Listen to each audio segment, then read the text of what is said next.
Hello दोस्तों, स्वागत है मेरे चैनल एग्जाम लग में।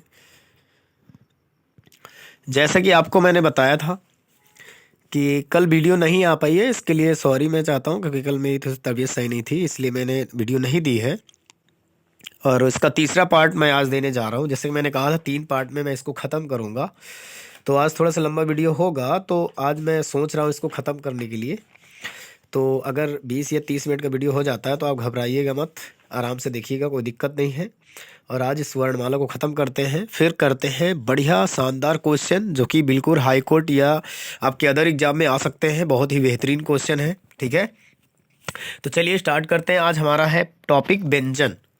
व्यंजन के बारे में हम समझेंगे, क्योंकि हमने स्वरों के बारे में काफ़ी हद तक पढ़ लिया है, स्वर के बारे में सब कुछ जान लिया है। यदि आप नए हैं, वीडियो नहीं देखे हैं, तो पीछे जाकर के 2 वीडियो मैंने डाली है। अगर आप कहेंगे तो मैं प्ले लिस्ट बनवा दूंगा, वरना वीडियो में जाकर के देख लीजिए। वीडियो ऑप्शन में जाना, वहाँ पर नीचे आपको दोनों मिल जाएंगे, ठीक है। दोनों वीडियो मिल जाएंगे, बहुत ही बेहतरीन है, वो देख लीजिए उन्हें। चलिए हम व्यंजन ध्वनियों की बात कर लेते हैं। सबसे पहले हम परिभाषा की बात करेंगे। कोई कोई चीज़ अगर आप पढ़ रहे हैं तो उसकी परिभाषा आपको आनी चाहिए, सबसे बड़ी बात यह है। तो हम इसकी परिभाषा की अगर बात करें तो इसकी जो परिभाषा होगी, क्या होगी? परिभाषा। क्लियर? अगर हम इसकी परिभाषा की बात करें तो परिभाषा इसकी क्या होगी? वे ध्वनियां जिनका उच्चारण करते समय मुख से बाहर निकलने वाली हवा को मुखांगों की बाधा या सामना करना पड़ता है ना। मुखांगों के सामना बाधा का सामना करना पड़ता है। भाई अगर स्वर आप बोल रहे हैं, वे ध्वनियां जिनका उच्चारण करते समय मुख से बाहर निकलने वाली हवा का मुखांगों का सामना करना पड़ता है, तो अर्थात मुखांग जो है परस्पर स्पर्श करते हैं आपस में, तो उन्हें व्यंजन कहा जाता है। और आप जानते हैं कि व्यंजन जो है बिना स्वरों की सहायता से नहीं बना। तो आप यहां लिख सकते हैं कि वे ध्वनियां, एक अच्छी सी परिभाषा बता रहा हूं मैं आपको। वे ध्वनियां, आप लिख लीजिए कॉपी में, मैं आपके लिए लिख रहा हूं। वे ध्वनियां जिनका उच्चारण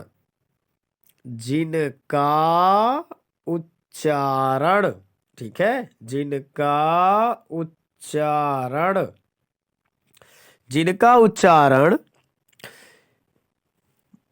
करते समय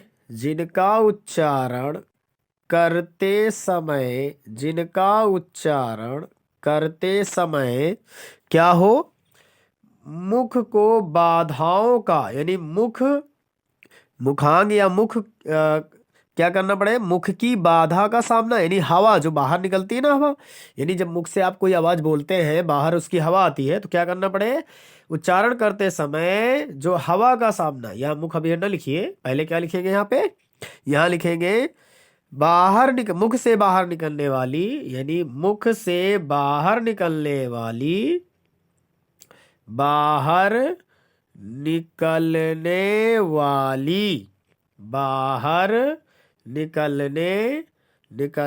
वाली हवा का सामना करना पड़ता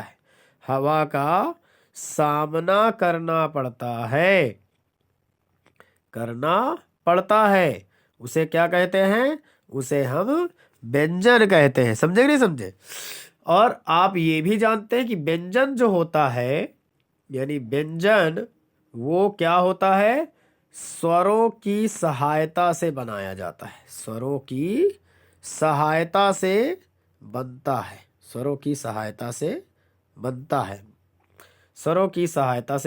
है, ये भी आप जानते हैं। अब ऐसा क्यों है?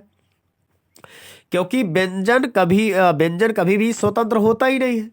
जैसे आपने मान लो बोला क, तो देखो आ आवाज निकल रही है, तो का जो मिलकर बनता है वो आधे का और आ से पूरा होता है, आ को मिलाने पर पूरा होता है। समझे कि नहीं समझे? तो इसीलिए व्यंजन कभी भी स्वतंत्र नहीं होता है। समझे कि नहीं समझे? तो हिंदी में निम्नलिखित 33 प्रकार के व्यंजन होते हैं। अब कैसे कैसे होते हैं? तो देखिए, हमने पीछे आपको का वर्ग पढ़ाया था, चा वर्ग पढ़ाया था, टा वर्ग पढ़ाया था, ता वर्ग पढ़ाया था, पा वर्ग पढ़ाया था कि नहीं पढ़ाया था? यही पांचों वर्ग में 25 अक्षर तो यही हो जाते हैं। समझे कि नहीं समझे? इधर मैं बगल में लिख देता हूं, 25 अक्षर तो यही हो जाते हैं। इसके बाद आपने अंतःस्थ व्यंजन देखे होंगे, यार अलावा 4 ये हो गए। ऊस व्यंजन देखे होंगे, सा सा सा ह, ये हो गए 4। तो 8 ये जुड़ जाते हैं, अंतःस्थ व्यंजन और ऊस व्यंजन, इसीलिए ये हो जाते हैं 33। कितने हो जाते हैं? 33। समझे कि नहीं समझे? तो यहाँ तो आई होप ये कि यहाँ तक आपको समझ में आ गया होगा। अब हम व्यंजनों का वर्गीकरण देखेंगे, ठीक है? क्या देखेंगे? व्यंजनों का वर्गीकरण।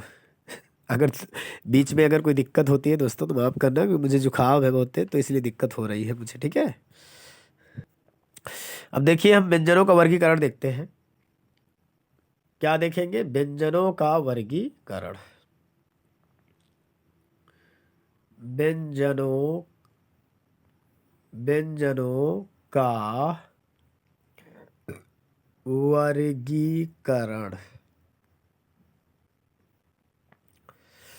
अब व्यंजनों का वर्गीकरण देखेंगे तो उच्चारण के आधार पर व्यंजन 7 प्रकार के होते हैं। समझे कि नहीं समझे? उच्चारण के आधार पर, इसे कॉपी में लिख लीजिए। उच्चारण के आधार पर, उच्चारण के आधार पर क्या होता है? व्यंजन। व्यंजन 7 प्रकार के होते हैं। कितने प्रकार के? 7 प्रकार के होते हैं। ये बिल्कुल गारंटेड है, लिख लीजिए, बहुत इंपॉर्टेंट है ये। 7 प्रकार के होते हैं व्यंजन। किसके आधार पर? उच्चारण के आधार पर। अगर पहले बात करें तो पहला क्या होता है, एक एक की बात कर लेते हैं, परेशान नहीं होइएगा आप, ठीक है? तो पहले की हम बात करें तो पहला होता है आपका कंठ व्यंजन। कंठ व्यंजन, समझे आप? ये पहला हो गया आपका। दूसरा इसका प्रकार होता है तालव्य व्यंजन। तालव्य व्यंजन, तालव्य व्यंजन, ठीक है? ये ता है। अब तीसरा जो इसका होता है, नेक्स्ट पेज में चलते हैं। तीसरा जो इसका होता है उसको समझ लीजिए कि तीसरा जो पार्ट होता है वो होता है आपका मूर्धन्य। क्या होता है? मूर्धन्य व्यंजन, समझे? और चौथा जो होता है आपका वो होता है दंत व्यंजन। सब जानते होंगे आप।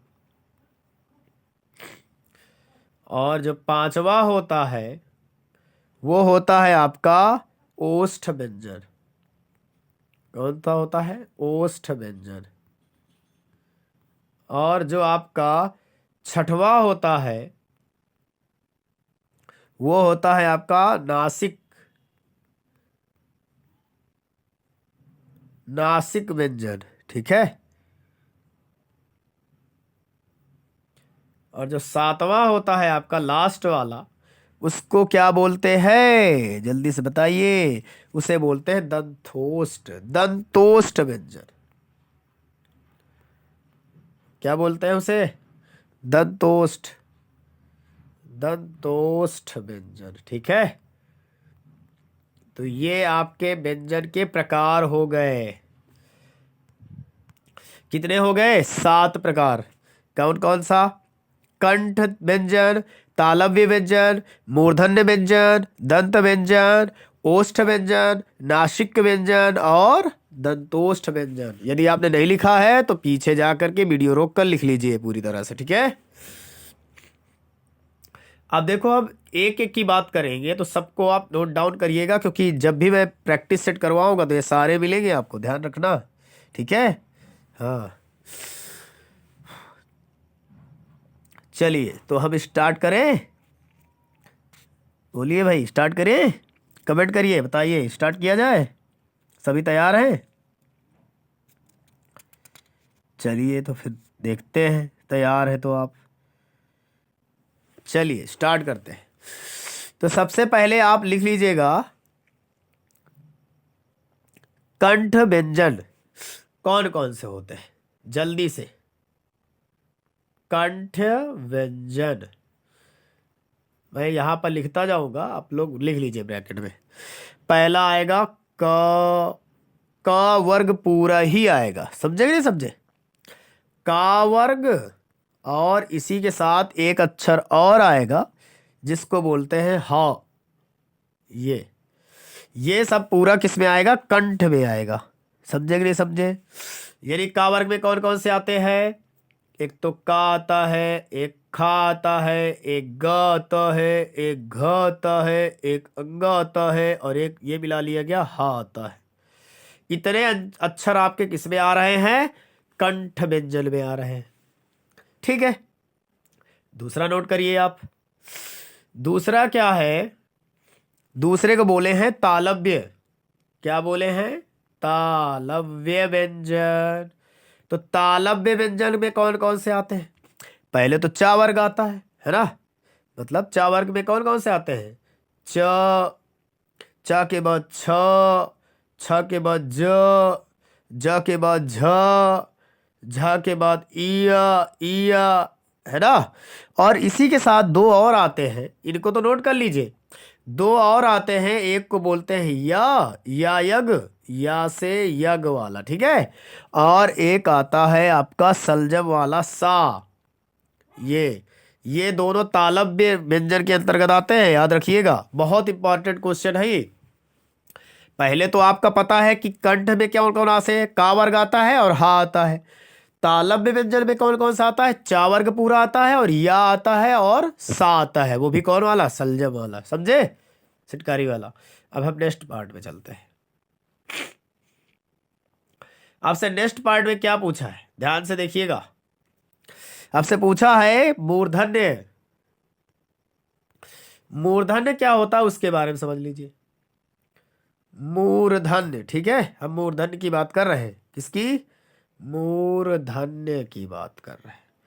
तो मूर्धन्य व्यंजन की बात कर लो भाई, है ना? तो इसकी बात अगर हम करें तो इसके अंतर्गत कौन कौन से आएंगे? इसके अंतर्गत तो टा वर्ग आता है भाई। एक टा, एक ठ, एक ड, एक ढ, एक अड़, ये आते हैं। ये आते हैं कि नहीं आते, पहले बताओ।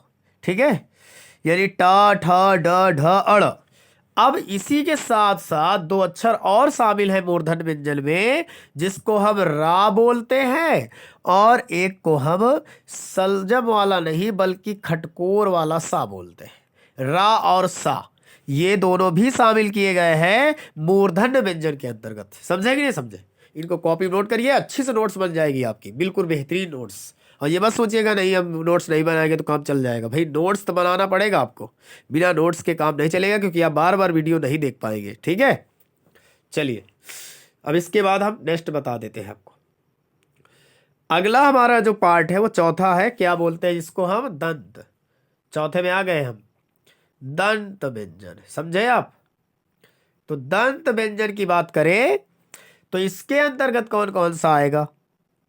इसके अंतर्गत आपका जानते हैं पूरा ता वर्ग आता है। तो ता वर्ग, समझे? ता वर्ग आता है पूरा।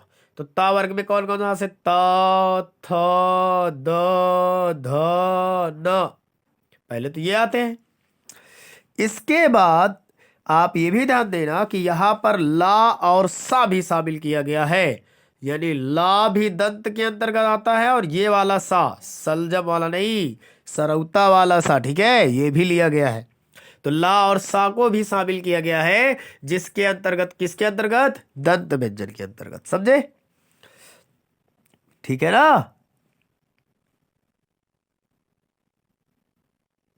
और एक नोट डाल के लिख लीजिएगा कि जो आपका ना है और ला है और सा है, ये तीनों अक्षर पहले जो है संस्कृत भाषा में वत्रस्य व्यंजन के अंतर्गत आते थे। संस्कृत भाषा में, संस्कृत भाषा में, संस्कृत भाषा में किसके अंतर्गत आते थे? संस्कृत भाषा में ये आते थे आपके वत्रस्य व्यंजन, यानी व अध त स य ध स र, वत्रस्य व्यंजन। इसको लिख लीजिए कहीं, इसके अंतर्गत आते थे पहले ये, ठीक है? और बाद में से हिंदी में दंत हो गए, दंत व्यंजन में दे दिया गया है। क्लियर? तो याद रखना, इसे पूछा जा सकता है आपसे। तो यहां पर अब बात कर लेते हैं हम छठवें प्रकार की। सॉरी, पांचवें प्रकार की, क्योंकि चार ही कराए मैंने भी, है ना। तो पांचवा जो टाइप है वो आपका है ओष्ठ व्यंजन। क्या है? ओष्ठ व्यंजन। अब हम ओष्ठ व्यंजन की बात करें तो ओष्ठ व्यंजन के अंतर्गत आता है आपका पा वर्ग। कौन सा वर्ग? पा वर्ग। तो पा आएगा, फा आएगा, बा आएगा, भा आएगा, और कौन आएगा? माँ आएगा, माँ। क्लियर? और इसके अंदर और कोई अच्छा नहीं लिया गया है, ओष्ठ के अंतर्गत यही आते हैं। क्लियर? इसके बाद छठवां पार्ट कौन सा लिया गया है वो भी देख लीजिए।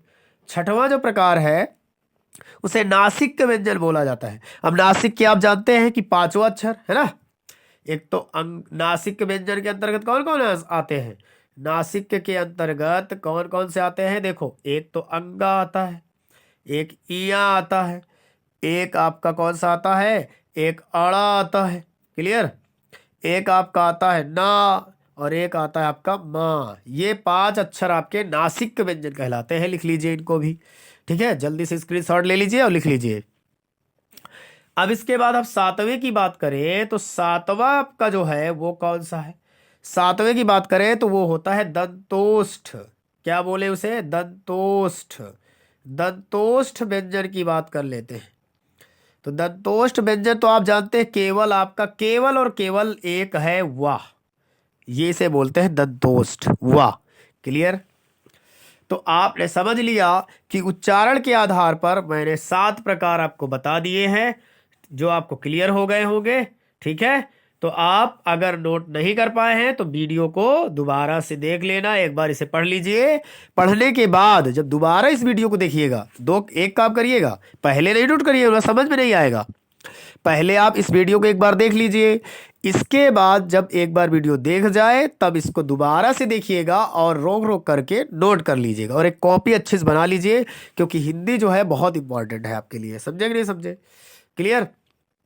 अब हम दूसरे प्रकार की, मतलब जो आपके व्यंजन का वर्गीकरण आप पढ़ रहे हैं उसमें उच्चारण के आधार पर हमने पढ़ा दिया। अब आपको हम पढ़ाएंगे प्राणत्व के आधार पर, है ना। प्राणत्व के आधार पर अल्पपार, महाप्राण, ये तो जानते ही आप। प्राणत्व के आधार पर की बात कर लेते हैं। तो दूसरा जो पार्ट आपका होगा उसको हम कहेंगे प्राणत्व के आधार पर। ठीक है, किसके आधार पर? प्राणत्व के आधार पर। प्राणत्व के आधार पर। तो प्राणत्व के आधार पर की बात करते हैं कि प्राणत्व के आधार पर इसको कितने भागों में बांटा गया है। क्लियर?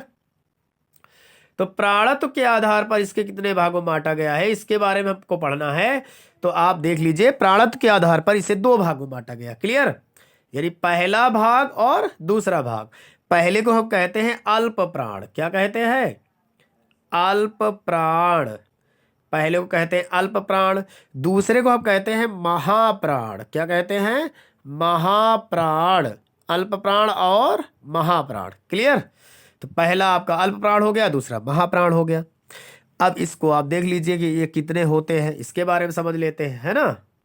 आराम से समझिए, कोई दिक्कत थोड़ी ना है कि आपको कहीं भागना है। आराम से समझ में आएगा, पूरा तरह से समझ में आएगा।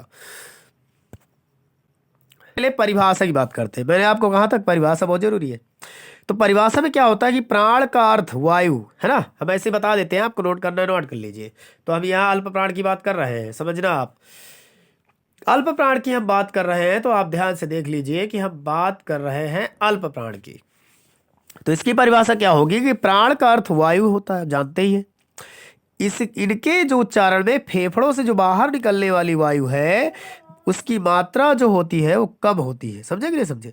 तो आप जान लीजिए कि जो प्रत्येक वर्ग है, आपने वर्ग के बारे में जाना ना, का वर्ग, का वर्ग, चा वर्ग, टा वर्ग, है ना, ता वर्ग और पा वर्ग। जितने भी वर्ग है तो उनका प्रथम अक्षर और तृतीय और पांचवा वर्ण।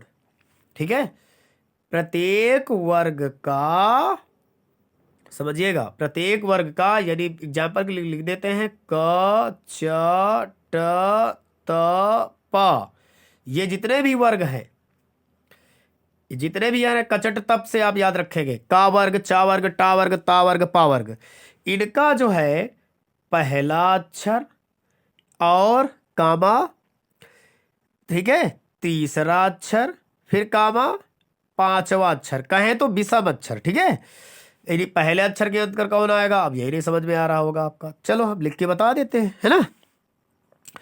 और इसके साथ य र ल व अंतहस्त व्यंजन, इनको भी शामिल किया गया है, ठीक है। प्रत्येक वर्ग का पहला तीसरा पांचवा और इनके साथ अंतहस्त व्यंजन। अंतहस्त व्यंजन जानते हैं ना आप, कौन कौन सा होता है, य रा ला और एक अक्षर और बचा है जिसको हम वा कहते हैं। ये चार अक्षर और पहला तीसरा पांचवा प्रत्येक वर्ग का, ये सब होते हैं अल्प प्राण, समझे, ठीक है। क्या होते हैं, अल्प प्राण। तो आप जान गए, ठीक है। और इसमें कुछ स्वर भी शामिल किए गए हैं, आप ये भी जानते होंगे, है ना। जो 11 स्वर होते हैं वो भी शामिल किए गए, तो उनको मैंने पीछे पढ़ा ही दिया है, कोई प्रॉब्लम ही नहीं है आपको। अब मैं ये भी जान लेता हूं कि ये वर्ग कौन सा होता है। चलो देखो, जैसे कि क वर्ग, का वर्ग है आपका, तो का वर्ग में देखो का आ रहा है, खा आ रहा है, गा आ रहा है, घा आ रहा है, अंगा आ रहा है। अब देखो, ये पहले अक्षर पहला आता है, ये तीसरा आता है और ये पांचवा आता है। इसी प्रकार प्रत्येक वर्ग का आपको पहला तीसरा पांचवा देखना है और अंतःस्थ व्यंजन 11 लावा देखना है। यही आपके होते हैं अल्प प्राण, समझे। ये तो क्लियर हो गया होगा। यानी टोटल संख्या आप समझ लीजिएगा कितनी हो सकती है। तो टोटल संख्या मेरे हिसाब से 19 ये है, और अगर हम स्वरों को जोड़ दें तो स्वरों को जोड़ने पर इनकी संख्या कितनी हो जाती है, आप खुद समझ लीजिए। 19 आपका ये हो गया। और अनुस्वर होते हैं, अनुस्वार होता है, अनुस्वार तो जानते ही हैं आप। अनुस्वार के बाद आपका क्या आ जाएगा, अनुस्वार के बाद आपका आ जाता है कौन सा, ये भी समझ लीजिए 11 स्वर होते हैं। तो 11 स्वर ये हो गए, ठीक है। 9 1 10, 1 1 2, 1 3, और एक अनुस्वार ले लिया जाता है तो टोटल आपके 31 हो जाते हैं। क्लियर, कितने हो जाते हैं, 31। तो अगर ऐसे पूछा जाए स्वरों को हटाकर तो 19 हो गए, यदि स्वरों और अनुस्वर को भी जोड़ दिया जाता है तो टोटल अल्प प्राण कितने हैं, 31। चलिए आगे हम महाप्राण की बात करते हैं। महाप्राण, महाप्राण क्या होता है भाई, अब महाप्राण भी जान लीजिए। महाप्राण, इनके उच्चारण में फेफड़ों से बाहर निकलने वाली वायु की मात्रा इनकी अपेक्षा अधिक होती है। किनकी अपेक्षा, अल्प प्राण की अपेक्षा। अब इसको समझ लीजिए, इसे कहते हैं क्या है। अब देखो, प्रत्येक वर्ग का, प्रत्येक वर्ग का, प्रत्येक वर्ग का, क्लियर, मैंने लाल कलर ले लिया है, अब आपको दिखाता हूं। प्रत्येक वर्ग का कौन सा अक्षर, समझिएगा, कौन सा अक्षर, प्रत्येक वर्ग का आपका कौन सा अक्षर लिया जाएगा, प्रत्येक वर्ग का, जिसमें उसमें छूट गया था द्वितीय और चतुर्थ, यानी दूसरा लिया जाएगा और चौथा लिया जाएगा, समझे आप। दूसरा और चौथा लिया जाएगा, और इसके साथ क्या लिया जाएगा, आपका ऊष्म व्यंजन लिए जाएंगे। ऊष्म व्यंजन कौन कौन से होते हैं, स, ये वाला स और एक ह, ये ऊष्म व्यंजन 4 लिए जाएंगे, ठीक है। तो इस तरह से इनकी संख्या जो हम बता दें आपको कि महाप्राण की संख्या कितनी है, अगर स्वर को न मिलाया जाए तो 14 है। यदि स्वर को, यानी व्यंजन तो आपने 14 देख लिए हैं, यदि विसर्ग मिला दिया जाए इसके साथ, विसर्ग को भी ले लिया जाए प्राण में, तो इनकी संख्या केवल टोटल 15 हो जाती है। कितनी हो जाती है, 15, बस एक विसर्ग लिया जाता है इसमें, क्लियर है। बाकी इसे 14 है, अगर विसर्ग मिला लिया जाएगा तो 15 हो जाएगा। मैंने आपको अल्प प्राण महाप्राण समझा दिया, ठीक है, अब भूलिएगा नहीं आप। यानी अल्प प्राण पूछे तो पहला तीसरा पांचवा बताएंगे, और बताएंगे कि इसके साथ अंतःस्थ व्यंजन लिया जाता है ना, 11 लावा तो 19 हो जाते हैं, और यदि एक अनुस्वर मिला लिया जाए और 11 स्वर तो ये 31 हो जाते हैं, क्लियर। और यदि अगर महाप्राण की बात करें तो महाप्राण में प्रत्येक वर्ग का दूसरा और चौथा लिया जाता है, जैसे कि आप देख सकते हैं। और जो इसके साथ उस व्यंजन है, या मतलब स स स ह, वो भी लिए जाते हैं, तो ये 14 है। यदि एक विसर्ग मिला दिया जाता है तो ये 15 है, समझे। अब मैं इसका एक टेबल बनाने जा रहा हूं, और आप लोग तुरंत अपनी कॉपी बना लीजिए, 1 सेकंड ना लगना चाहिए, ठीक है। मैं इसका एक टेबल बनाऊंगा आपके सामने इसी लाइन में, देखो ध्यान से।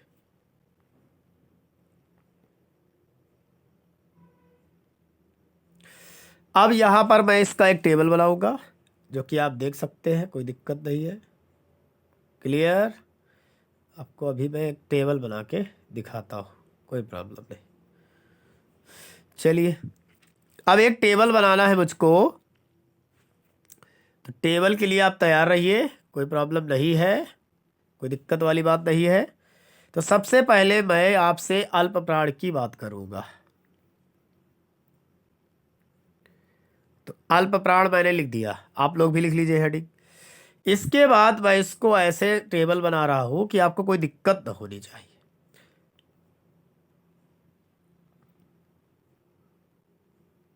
कोई दिक्कत ना हो भाई साहब, कि इसीलिए मैंने टेबल बना दूं आपको सोच रहा हूं, तो ज़्यादा इम्पोर्टेंट हो जाएगा आपके लिए। क्लियर है ना। इधर ये आ रहा है यार, बड़ी दिक्कत कर रहा है मार्कर। चलिए छोड़िए, कोई बात नहीं, आने दीजिए। अब इसके बाद वहां मैंने लिखूंगा, तो ये प्रथम, ठीक, ये तृतीय, और ये आपका कौन, पंचम, और ये हो गई टोटल संख्या। थोड़ा सा इसको मैं बड़ा कर लेता हूँ, थोड़ा सा बड़ा कीजिएगा आप लोग, ठीक है, क्योंकि आएगा नहीं वरना। ये हो गया आपका कौन सा, अल्प प्राण, मतलब अल्प प्राण के बाद ये आपका प्रथम हो गया, ये आपका तृतीय हो गया, और ये पंचम हो गया, और इधर संख्या हो गई। तो इधर मैं इसको एक लाइन और खींच देता हूँ, ऐसे टेबल बना लीजिए। तो ये प्रथम, पहला, ये दूसरा, इसके बाद अब यहाँ मैं तीसरा डाल लेता हूँ, है ना। इसके बाद ये हो जाएगी कुल संख्या आपकी, ये संख्या हो जाएगी कितने हैं, ठीक है। ऐसे प्रकार आप बना लीजिए, दिक्कत नहीं आएगी। तो देखो, अब का वर्ग में आपको बात करें तो पहले होगा का वाला। क्लियर। अब इसमें मैं ब्लैक भर देता हूँ, नहीं वरना दिक्कत आ जाएगी। क्या भर देता हूँ, ब्लैक। देखो इधर पहले होगा का वाला, फिर होगा आपका ग, ये भी जानते हैं आप, फिर आपका क्या होगा, अंगा होगा, है ना। तो यहां तक ये तीन हो गए कि नहीं हो गए, आप खुद समझिएगा, देखिएगा अभी कैसे होते हैं। अब इसके बाद फिर आता है आपका कौन सा, फिर आता है च, फिर कौन सा आता है ज, फिर कौन सा आता है इया, क्या आता है इया, ये भी तीन हो गए। क्लियर। अब इसके बाद आपका क्या आएगा, ट, फिर आएगा आपका ड, फिर आएगा आपका अड़, ये भी तीन हो गए। अब इसको मैं बढ़ा लेता हूं थोड़ा सा। फिर इसके बाद इसको मैंने बढ़ा दिया, ठीक है, समझ लीजिएगा। इसके बाद फिर से आता है टा के बाद ता, ये भी आता है, ता भी लिया गया था। ता के बाद द, दा के बाद, दा के बाद न, ये भी तीन हो गए, ठीक है। अब पा वर्ग बच गया, तो प, पा के बाद ब, ब के बाद मा, ये भी तीन हो गए। क्लियर। समझे आप कैसे हुए। अब ये आप यहां पर देख सकते हैं, जैसा कि मैं बताऊं आपको, तीन ये हो गए, तीन तीन छह, तीन नौ, तीन 12, यहां देखो 12 और तीन ये 15, 5 बार हो गए, 3 2 5, यानी 15 आपके पूरे हो गए टोटल। अब देखिएगा ध्यान से, मैं इसको बंद कर देता हूं, आपके ये 15 पूरे हुए। अब इसके बाद आपके पास क्या आएगा, अंतःस्थ व्यंजन जो शामिल किए गए हैं, कौन कौन से, ध्यान से देखना, य, रा, ला, और एक और लिया गया है जिसे हम बोलते हैं वाह। तो 4 अक्षर ये हो गए, तो 15 4 19 पूरे हुए कि नहीं पूरे हुए। और एक अनुस्वर आता है, अनुस्वर। हम अनुस्वर की बात करें तो अनुस्वर को आप क्या कहते हैं, अंग, ये अनुस्वर होता है, इसे अयोग्यवाह बोलते हैं, समझे कि नहीं समझे। अब इसके बाद आपके कह दो 11 से 11 जो आपके व्यंजन कौन से हैं वो अल्प प्राण के अंतर्गत आते हैं, मतलब 11 स्वर कौन से हैं। तो अब 11 स्वर तो आप जानते ही है, उनको बताने की क्या जरूरत है ना। स्वर नहीं जानते क्या आप भैया, आ, बड़ा अ, छोटी ई, बड़ी ई, छोटा ऊ, बड़ा ऊ, ए आए, है ना, ए आए। इसके बाद अब कौन सा बचा, ओ आओ, ओ और आओ, इसको भी एक जगह लिख लीजिए, है ना। क्या हो गए, एक दो, एक दो तीन चार पाँच छः सात आठ नौ 10, और एक ये आपका कौन सा एक बच गया, एक ऋषि उसी बच गया होगा, देख लेना जो बच गया है, ठीक है।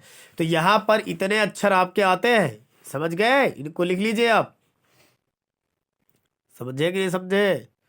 तो इनको आप आराम से लिख लीजिए, कोई प्रॉब्लम नहीं होने वाली है। और ये आपके सारे स्वर शामिल किए गए हैं अल्प प्राण के अंतर्गत। मैंने अल्प प्राण की आपको टेबल बनवा दिया, सारे अक्षर बता भी दिए कि कितने होते हैं, कोई दिक्कत नहीं है, आप इसके कॉपी में ऐसे ही बना लीजिए। इसके बाद हम यहाँ पर महाप्राण की बात करेंगे। किसकी बात करेंगे? महाप्राण की। तो इसका भी टेबल बना लेंगे, कौन सी बड़ी बात है ना। चलिए इसका भी टेबल बना लेंगे। हम महाप्राण की बात करें तो महाप्राण का भी टेबल बना लीजिए, तो छोटा सा ही बनेगा, कोई दिक्कत थोड़ी है। ये मैंने खींच दिया। चलिए पहले यहाँ महाप्राण लिख देता हूँ मैं। तो यहाँ लिख दिया मैंने महाप्राण, अल्प प्राण हो गया आपके पास, महाप्राण, ठीक है। महाप्राण के अंतर्गत मैंने लाइन खींच दी, क्योंकि मुझे बॉक्स बनाना है, आप जानते ही है। तो यहाँ मैंने लाइन खींची, इसको थोड़ा सा ऊपर ले गया, एक नीचे और थोड़ा सा बढ़ा लिया मैंने, इसको यहाँ बना लिया, और इसको मैं नीचे ले गया, इसको बना लिया, इसको बना लिया, और इसको मैंने इसको कंप्लीट कर दिया। अब ऊपर चलता हूँ मैं फिर से अपनी लाइन पर, यहाँ पर। अब इसमें आपको दो भागों बांटना है, क्योंकि इसमें दो ही अक्षर होते हैं। यहाँ पर ये हो गया, ये हो गया, और ये टोटल हो गया, कोई बात थोड़ी है। अब यहाँ पर मैं इसका एक बड़ा अक्षर ले लेता हूँ, इसमें ये मैंने बांट दिया इसको, ये बांट दिया। ये आपका क्या कहलाएगा? द्वितीय कहलाएगा। सॉरी, इसमें मैं ब्लैक लूँगा, ठीक है, ये द्वितीय कहलाएगा। आज यहाँ पर दो हो गया, इसके बाद ये चतुर्थ हो गया, इसके बाद यहाँ क्या हो गया? ये संख्या हो गई। क्लियर? अब मैं इसमें भरता हूँ, आप ध्यान से देखिएगा। ये आपका खा आ जाएगा इसमें, ठीक है, का वर्ग का, और ये घा आ जाएगा। इसके बाद इसके कितने हो गए? दो, ये भी समझ लिया आपने। अब आगे चलते हैं। आगे मैंने इसमें जो है रेड कलर ले लो इसका, ध्यान से इसको लाइन खींच दो। अब इसके बाद ब्लैक कलर ले लो इसका। अब यहाँ पर हमको लेना है छ और झ, तो ये छ भर लीजिए आप, और झा भर लीजिए, ये भी दो है। क्लियर है? अब मैं इसमें रेड कलर फिर से ले लेता हूँ। अब तीसरे पार्ट में चलता हूँ, इसको मैंने बंद कर दिया, तो इसको खोल दीजिए अभी, क्योंकि ज़रूरत है मुझे। यहाँ पर अभी हमको क्या भरना है? ठ, ठा भरना है, ठा, ठीक है। फिर इसके बाद ड भर दिया मैंने। ड तो नहीं होगा, सॉरी, ड नहीं, ढक्कन वाला होगा, समझे? क्या वाला? ढक्कन वाला, ये होगा, दो ये हो गए। अब इसके बाद मैं आगे क्या करूं? आगे अगला अक्षर भर लेता हूं। अगला अक्षर है था, फिर क्या है? था के बाद ध, धा ले लेता हूं। अब इसके बाद इसके भी दो अक्षर हैं, ये भी समझ गए आप। इसके बाद मैं लेता हूं फा, फा भी शामिल है ना इसमें, फा, और फिर इसके बाद है भ, भा भी शामिल, ये भी दो अक्षर है। तो मैंने सबको ऑलरेडी ले लिया है। इस लाइन को थोड़ा बड़ा कर देता हूँ, ऐसे करके, कोई दिक्कत नहीं है। आप लोग सीधी खींचिएगा, क्योंकि ये आप जानते हैं कि ये एंड्रॉयड है, तो ये दिक्कत तो करेगा ही, है ना। यहाँ पे मैंने स्केल तो लिया नहीं है कि एग्जैक्ट बनेगा, तो मैंने खींच दिया आपके लिए, और मैंने इसको तो समझा ही दिया है, बस आपके लिए मैंने दोबारा बनाया है कि कोई दिक्कत नहीं आनी चाहिए आपको। आप बढ़िया अपनी कॉपी में बिल्कुल ऐसे ही बनाइएगा, ठीक है, बिल्कुल ऐसे ही बनाइएगा जैसे मैंने बना दिया है। तो ये आपका एक चार्ट तैयार हो जाएगा महाप्राण का, ठीक है। ये महाप्राण का एक चार्ट तैयार हो गया आपके पास, कोई प्रॉब्लम नहीं है। और आप देख रहे हैं कि 2 दूनी 4 दूनी 8, मतलब 2 दूनी 4 दूनी 8 दूनी 16, सॉरी 2 2 4 2 6 2 8 2 10, ये 10 पूरे हो गए आपके, ठीक है। अब ये 10 पूरे हो गए। अब इसके बाद आपका कौन सा बचा, कौन सा वर्ग बच गया, आप ये भी जान लीजिए। आपके पास बच गया है ऊस व्यंजन, जिसको ऊस व्यंजन बोलते हैं, जिसमें सा, ये वाला भी सा, और एक ये हा, ये 4 आ जाते हैं। अब ये 4 आ गए, इसको ऊस व्यंजन बोलते हैं। और एक इसका विसर्ग लिया जाता है। विसर्ग आप जानते हैं, जिसमें 2 बिंदियां होती है, ये विसर्ग हो गया। तो इसी प्रकार से ये टोटल 15 हो जाते हैं। क्लियर? आप ये भी जान लिए, महाप्राण भी हो गया आपका। तो अल्प प्राण और महाप्राण मैंने आपको समझा दिया। इसके बाद हम नेक्स्ट जाते हैं, नेक्स्ट प्रकार में चलते हैं अपने।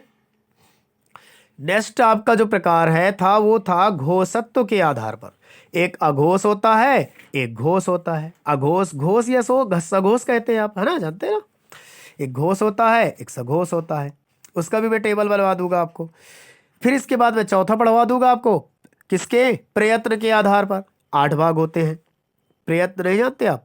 मतलब कंठ, गले से आवाज जिसमें निकलती है उसको बताना पड़ेगा, है ना। वो तो मैंने पीछे बता ही दिया है, एक बार देख लेंगे, और क्या दिक्कत है ना। स्पर्श व्यंजन जिसको बोलते हैं, स्पर्श संघर्षी जिसको बोलते हैं, अंतःस्थ बोलते हैं, अर्धस्रवर बोलते हैं, लुंठित बोलते हैं, पार्श्विक बोलते हैं, ये सब कहाँ जानते हैं आप? ये भी बताना पड़ेगा आपको, है ना। तो ये सब पढ़ लेंगे। उच्छिप्त बोलते हैं, फिर इसके विकसित व्यंजन, द्विगुण व्यंजन, इस तरह तो बहुत सारे हो जाएंगे। तो लगता है ये वीडियो में नहीं कंप्लीट हो पाएगा, क्योंकि ये वीडियो बहुत लंबा चला जाएगा, फिर आप लोग देखेंगे नहीं। तो मैं एक वीडियो और छोटा सा लाना पड़ेगा मुझे। तो इसीलिए चलिए एक बार मैंने घोष अघोष और पढ़ा देता हूँ आपको, बस इसके बाद मैं एक छोटा सा वीडियो। तो हम बात करते हैं घोषत्व के आधार पर, ठीक है। किसके आधार पर? घोषत्व के आधार पर इसे 2 भागों बांटा गया है। पहला है आपका अघोष, पहले को बोलते हैं अघोष, कॉपी में जरूर नोट करिएगा, अघोष। दूसरे को बोलते हैं सघोष या घोष, सघोष या घोष। तो ये 2 पार्टों में बांटा गया है। कौन? घोषत्व के आधार पर। क्लियर? तो घोषत्व मतलब जानते हैं आप कि प्रत्येक वर्ग का, मैं इसकी परिभाषा नहीं बताऊंगा आपको, कोई दिक्कत नहीं है, आप सीधे लिख लीजिए कि प्रत्येक वर्ग का जो है प्रथम और द्वितीय वर्ग, है ना। प्रत्येक वर्ग का, प्रत्येक वर्ग का, समझिएगा, प्रत्येक वर्ग का कौन सा अक्षर लिया जाएगा? पहला कामा, इसके बाद दूसरा, ये दोनों होते हैं अघोष।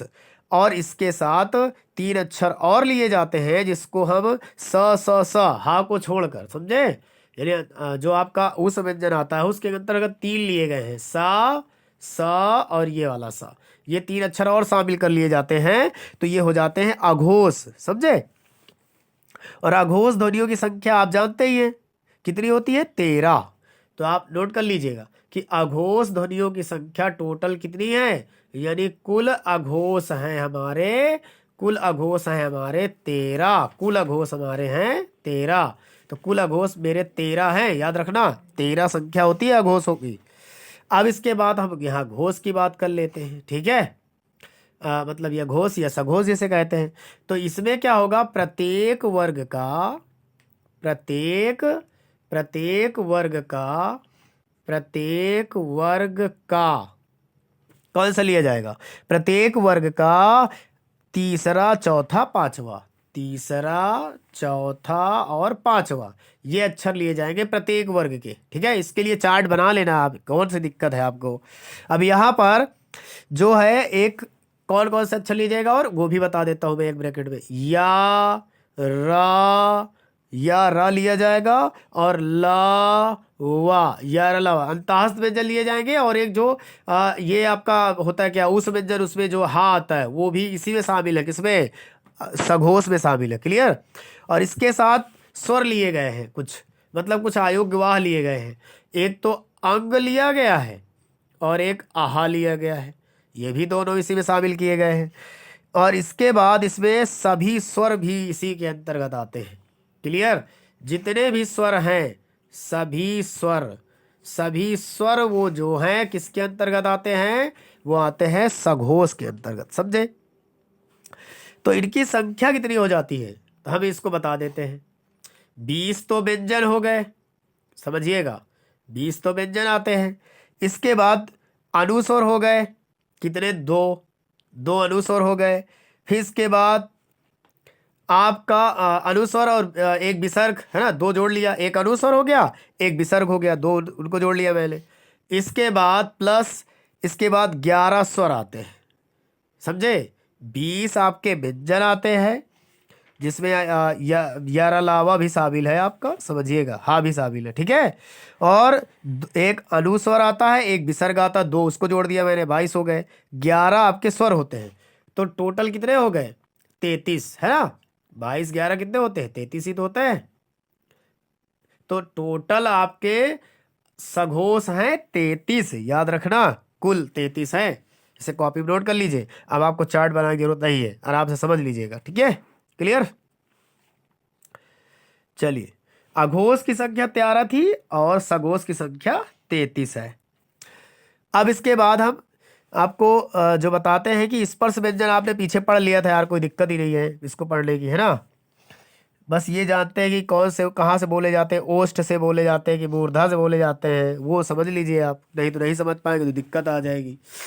चलिए अगला देख लेते हैं। अब अगला पार्ट जो है आपका चौथा पार्ट है, मैंने यहाँ तक पढ़ा दिया है। चौथा पार्ट आपका पढ़ेगा कौन सा, चौथा पार्ट आपका पढ़ने वाला है उसको देख लेता हूँ मैं। चौथा पार्ट जो पढ़ने वाला उसको देख लेता हूँ मैं जल्दी से। चौथा पार्ट आपका पढ़ेगा क्या कहते हैं, प्रयत्न के आधार पर, ठीक है। प्रयत्न, प्रयत्न के आधार पर, प्रयत्न के आधार पर, तो प्रयत्न के आधार पर, प्रयत्न के आधार पर, प्रयत्न के आधार पर जो पढ़ रहा है उसके बारे में बात कर लेते हैं। कितने टाइप होते हैं, तो पहला टाइप होता है स्पर्श व्यंजन का। कौन सा, स्पर्श व्यंजन का। मैं भाग आज बता देता हूं, कल की वीडियो में इसके बारे में डिटेल से आऊंगा। इसके बाद दूसरा पार्ट होता है स्पर्श के बाद स्पर्शी संघर्षी, जिसको बोलते हैं स्पर्श संघर्षी। दूसरा पार्ट होता है स्पर्श संघर्षी। देखो पढ़ना तो सभी का जरूरी है भाई, छोड़ तो कुछ जा नहीं सकता कि छोड़ के काम चला दिया जाए। तो स्पर्श संघर्षी हो गया दूसरा, क्योंकि भाई कहाँ से कब आ जाए कंपटीशन में कुछ नहीं कहा जा सकता, तो मैं छोड़ूंगा कुछ भी नहीं, आपको सब पढ़ा दूंगा। तीसरा होता है अंतःस्थ व्यंजन, ठीक है। क्या होता है, अंतःस्थ व्यंजन, जानते होंगे आप इनके बारे में, पर भी मैं इसको बिल्कुल नहीं छोड़ने वाला, मैं आपको बता रहा हूँ कि पूरा पढ़ाऊंगा। अंतःस्थ हो गया, ठीक है। इसके बाद अगला होता है, अंतःस्थ के बाद जो आएगा वो आपका चौथा जो आएगा वो कौन सा होगा, सीधे कॉपी लिख लीजिएगा, क्योंकि कल मैं हेडिंग छोड़ूंगा तुरंत बता दूंगा, ठीक है। इसके बाद अंतःस्थ के बाद चौथा आता है अर्ध स्वर, जिसको अर्ध स्वर बोला जाता है, अर्ध स्वर आता है, क्लियर। और पांचवा जो होता है आपका उसे हम बोलते हैं लुंठित, आप अगर पढ़े हो कभी, लुंठित व्यंजन, इसको भी लिख लीजिए। छठवां जो पार्ट है आपका उसको हम बोलते हैं पार्श्विक, क्या कहते हैं, पार्श्विक, क्लियर, पार्श्विक, पार्श्विक व्यंजन। इसके बाद सातवां कौन सा है, सातवां आपका है, जिसे हम सातवें पार्ट की बात करें तो सातवां है ऊष्म व्यंजन। क्या है, ऊष्म, सातवां है ऊष्म, क्लियर। और एक बार हम आठवें की बात कर लें, जो आठवां है, आठवां, क्लियर। आठवें की बात करें अगर हम आठवें की, तो आठवां मेरा पड़ता है जिसको कहते हैं उच्छिप्त, उच्छिप्त व्यंजन। क्या बोलते हैं, उच्छिप्त, उच्छिप्त व्यंजन, ये आठवां होता है। तो इनके बारे में भी हमें पढ़ना पड़ेगा, आठों के बारे में, समझे।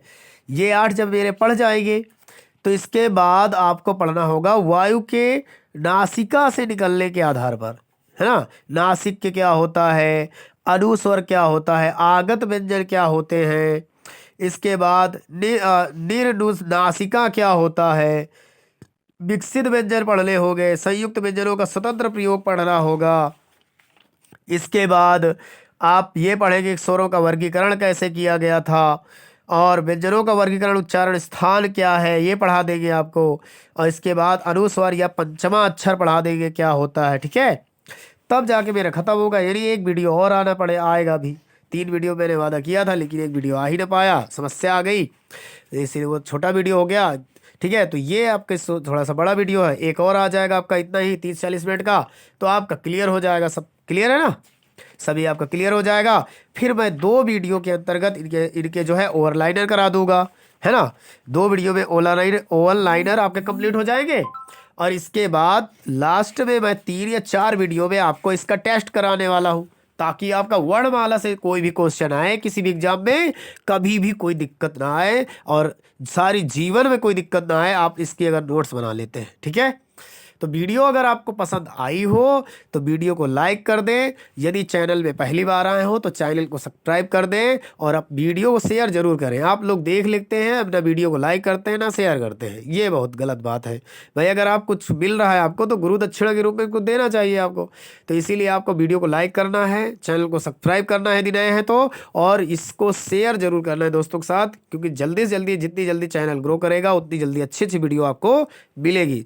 इससे मेरा भी उत्साह बढ़ता है। आप जानते हैं कि कितने कम सब्सक्राइबर हैं और इसमें पैसा से कुछ मिलता नहीं है। इतना समय खराब करने के कंपटीशन के ज़माने में समय बहुत इंपॉर्टेंट है। इसीलिए प्लीज़ सपोर्ट करिए और देखते रहिए, वीडियो बहुत अच्छी अच्छी आपको मिलने वाली है।